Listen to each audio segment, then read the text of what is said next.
अपनी बुद्धि से सबको हरा दोगे। बस 21 दिन में आपकी बुद्धि इतनी तेज हो जाएगी कि आप दूसरे लोगों को बोलने का मौका ही नहीं दोगे। बस आपको गौतम बुद्ध के बताएं। इन आदतों को अपने जीवन में अपनाना होगा। तो चलिए जानते हैं उन आदतों के बारे में। गौतम बुद्ध की कहानियों के माध्यम से 10 आसान आदतें जो 21 दिन में आपको एक नया और बुद्धिमान इंसान बना देंगी।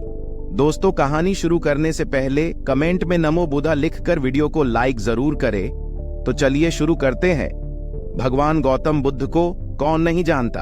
भगवान बुद्ध समझदारी से जीवन जीने, सेहत का ध्यान रखने, क्रोध न करने, आध्यात्मिक जीवन जीने और किसी भी तरह की हिंसा न करने तथा जीवन में त्याग को अपनाने की सीख देते हैं। 1. दूसरों का बुरा न करें। अपनी प्राण रक्षा के लिए भी जानबूझकर किसी प्राणी का वध न करें। जहां मन हिंसा से मुग्धता है वहां दुख अवश्य ही शांत हो जाता है। 2. सत्य के बारे में 3 चीजें ज्यादा देर तक छुपी नहीं रह सकती। वे हैं सूर्य, चंद्रमा और सत्य। जिस तरह सूर्य रोज प्रत्यक्ष दिखाई देता है, चंद्रमा भी दिखाई देता है, उसी तरह सत्य कभी न कभी सामने आ ही जाता है। असत्य को अपने आचरण में न उतारें। उससे दूर रहने में ही मनुष्य की भलाई है। 3. जीवन का उद्देश्य सही रखें। जीवन में किसी उद्देश्य या लक्ष्य तक पहुंचने से ज्यादा महत्वपूर्ण उस यात्रा को अच्छे से संपन्न करना होता है। 4. प्रेम का मार्ग अपनाएं। बुराई से बुराई कभी खत्म नहीं होती। घृणा को तो केवल प्रेम द्वारा ही समाप्त किया जा सकता है। यह एक अटूट सत्य है। 5.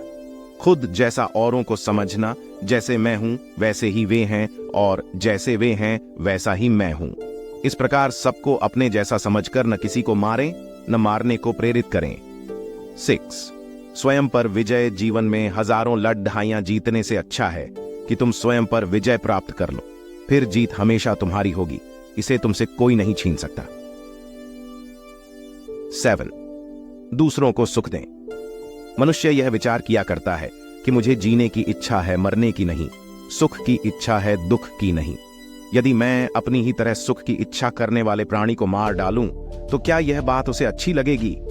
इसलिए मनुष्य को प्राणिघात से स्वयं तो विरत हो ही जाना चाहिए।